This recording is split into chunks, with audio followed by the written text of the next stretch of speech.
अस्सलाम वालेकुम दोस्तों। वाइस साहब जापान से मोहम्मद इदरीस आपकी खिदमत में हाजिर है जापान से।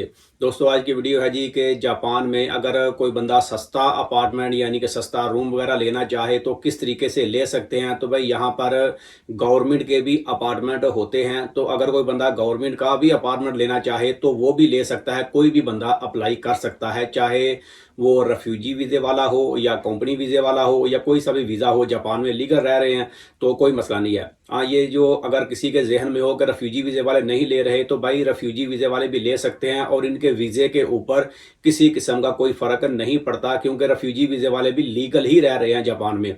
भले उनका वीज़ा 6 महीने का है या 3 महीने का भी हो अगर, लेकिन वो जापान में लीगल रह रहे हैं, गैर कानूनी तौर पे नहीं रह रहे। गैर कानूनी तौर पे उस वक्त होता है कोई भी बंदा हो कि जब उसका वीज़ा वगैरह ख़त्म हो जाए और वीज़ा रीन्यू नहीं करवाता या इमिग्रेशन वाले उसका वीज़ा कैंसिल कर देते हैं और उसको वापस जाने के लिए बोलते हैं।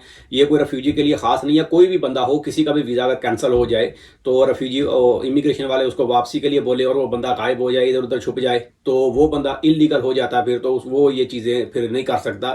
लेकिन इसके अलावा जब तक आपका केस चल रहा है, चाहे रेफ्यूजी हो या कोई सा भी वीज़ा हो, तो बंदा लीगल होता है। तो आप यहाँ पर ये अपार्टमेंट वगैरह ले सकते हैं गवर्नमेंट का, और ये सबसे सस्ता अपार्टमेंट गवर्नमेंट का ही होता है। आप उसका सिंपल सा तरीका ये है कि सिटी ऑफिस बोलते हैं या जापान में सेक्शो बोलते हैं, वहाँ पर जाके तो उनको कहें जी अपार्टमेंट चाहिए, तो वो आपको एक लिस्ट दे देते हैं। बल्कि लिस्ट क्या, एक छोटी सी फाइल होती है, 5 10 15 सफ़े होंगे उसमें, तो उसमें पूरे अपार्टमेंट लिखे होते हैं कि अगर आपको 1 रूम वाला चाहिए, 2 रूम वाला या 3 रूम वाला, जैसा आपको चाहिए उस किस्म के सारे उसमें अपार्टमेंट है। फिर आपको कौन सा इलाका लगता है, यानी कि आपकी सिटी के आसपास कौन सा एरिया आपको नज़दीक लगता है, सारा उसके ऊपर लिखा होता है, एड्रेस वगैरह लिखे होते हैं।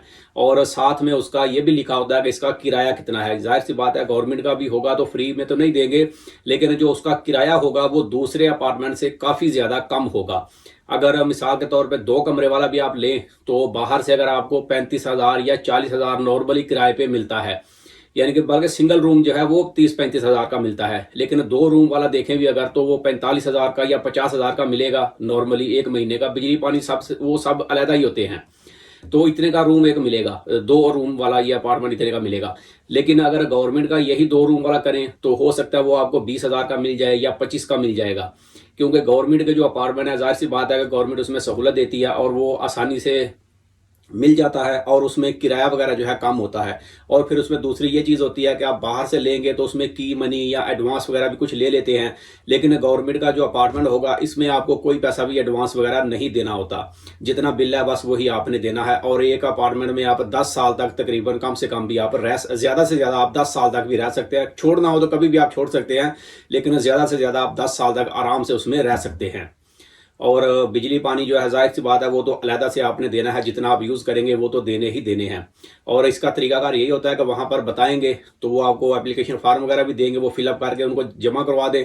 जो आपको जिस लोकेशन में के हिसाब से चाहिए होगा तो फिर वो आपको 1 दिन बाद या 2 दिन बाद या 1 हफ्ते के बाद जैसा उनका स्केड्यूल होगा उसके हिसाब से वो आपसे रब्ता करेंगे और फिर आपको साथ लेकर जाएंगे। फिर आपको 1 2 3 4 जो भी आसपास होंगे जिस हिसाब से आपने बताया होगा, तो वो आपको 2 4 अपार्टमेंट दिखाएंगे। आप चेक करें, आपको पसंद आता है तो बस ठीक है, वो आपको बता देंगे ठीक है जी किस तारीख से आप इसमें रहना शुरू कर लें, अपार्टमेंट चेक करें और आप ले सकते हैं। इसमें मैं फिर से यही चीज़ बता दूं कि भाई रेफ्यूजी वीज़ा वाले भी ले सकते हैं, उनके वीज़े के ऊपर भी किसी किस्म का कोई फ़र्क नहीं पड़ता। ये सुनी सुनाई बातें हैं, तो इन बातों पे तवज्जो ना दें। तो जो सहूलत अगर कोई बंदा लेना चाहे तो आप सेक्शो में जाके ले सकते हैं। हर बंदे के लिए ये सेक्शो है, किसी के लिए ख़ास नहीं है कि जिसका 1 साल का वीज़ा है या जो परमानेंट है उसके लिए ज़्यादा सहूलियात हैं। ठीक है, कुछ चीज़ों में फ़र्क होता है, लेकिन रेफ्यूजी वीज़ा वाले भी ये सहूलत ले सकते हैं, इसमें किसी किस्म का कोई मसला नहीं है।